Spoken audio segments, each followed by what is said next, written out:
I set my alarm. I've been taking these Ambien, which I can't.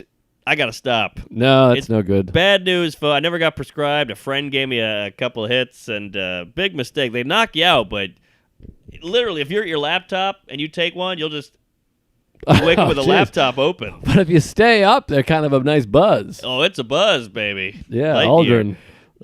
Oh, wow, that was fun. Yeah, so... Both astronauts. That's right. So I forgot what time... So I'm texting Rogan when I land. I was like, what time am I on? He's like, pretty early. He's like, come in early. I was like, fuck. So I get drunk, pass out, wake up. Oh, man, I way overslept. And I just race over to his place. Crazy place. Oh, I got a rental car, too.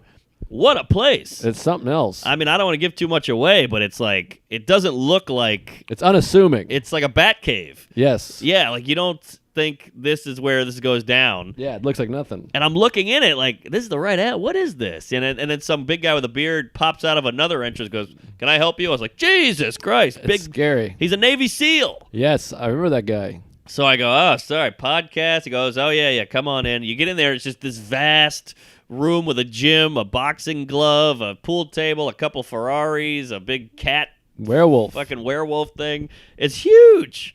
And I'm like, wow, this is wild. And they're like, Rogan's in the shitter. He'll be right out. Then you go in the podcast room, and you're like, oh, my God, this is it. Yeah. This is the room. I've been watching this for hours. And there's J-Mo there. He's on the ones and twos. And, I was so keyed up from Fallon, so keyed up about being late and like being hungover that I didn't have any jitters. I just went in. No jits. He just sat down. We started shitting on a couple comics, and he goes, all right, let's start it up. And then, boom, we just went right into it, and it clicked. Oh, I should tell you, on the flight there, I took the puke bag out, and I wrote down every great story I have and everything I want to talk about. And I tell you, that was the game changer. That's big. Because I pulled out some stories from 1988 that I forgot about, but writing them down on the puke bag, I saved the bag. The puke bag. It comes in some kind of Smithsonian bullshit or whatever.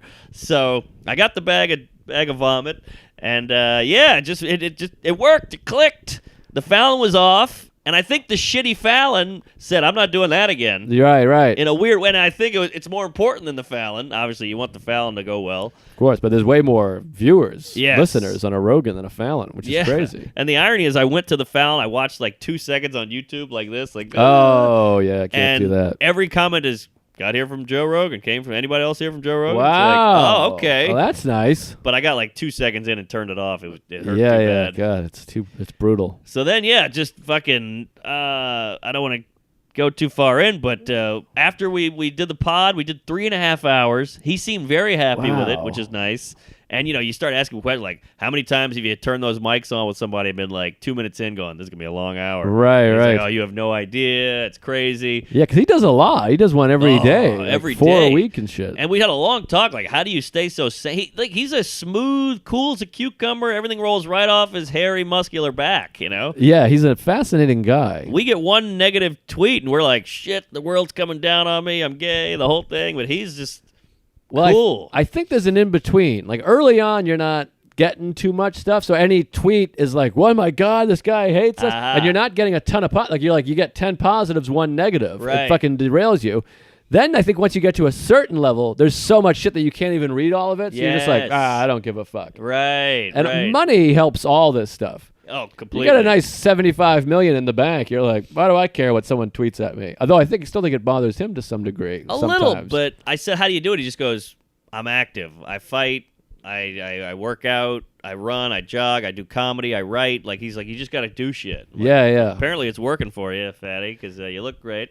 And we played pool for like 2 hours after he beat me. I don't know, 6 times in a row. Oh, well, you hung out. We hung the hell out of there. He had like some time to kill, and then he's like, all right, you got to go. I got another guy. I was like, all right, I'm out of here. And then we did shows at the Improv all night, sold out. Oh, that's fun. Just a great, I mean, when you're dialed in L.A., it is, I mean, L.A. is already a magical place, but when you're dialed in, I got sets at the store, Santino's like, hey, you feel like you're in. I made it. Yeah, you do shit over there. It's fun. It's nice to go to L.A. and have shit to do. Yes. It's nice when you're like, I got that, and then I got to go to this, and I got to go over to that.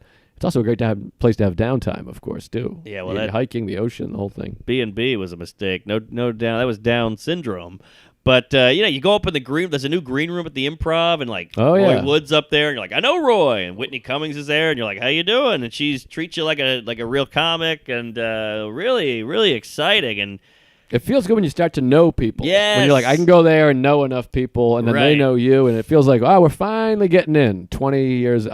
Today is, or not today, but this weekend will be 19 years in comedy. Isn't that crazy? that is cuckoo bananas. More than half my life. Wow. Good gross. for you, Fatty. Yeah, That's it's quite a weird. commitment. It's something. That's lunch.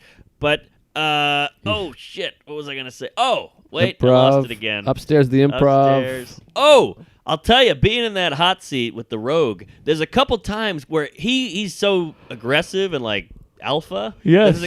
There's a few times, and guys like us, we're not tough guys. No. So you just kind of want to go, whatever you say, you go. Yeah, but you have to actually go, no. I am going to say my piece. And I'm Right. not even saying arguing. You're just going to, you got to dominate a little bit too. It's like a fight where you got to go, no. Yeah. I'm here too. Just all those hours of us here, Jim and Sam, every live ep, Legion Escape, whatever, it all culminates. Like, bring all those little tools you've learned, bring them out. Well, it's similar to stand-up when you're doing Yes. this Tonight Show. Where you're like, well, this is still the same thing I've Right. been doing over there. Right. It's still just a podcast. Exactly. I'm still on the mic fucking joking around. So you're like, I'll just go into podcast mode. Podcast mode, but you got to know how to go into that mode. Yes. And Well, it's going to be second anal. we do a lot of modes. Oh, Allah yeah. mode. You praise Allah mode. Yeah. Praise Allah mode. Hey, that's a good I tweeted that once. how to do.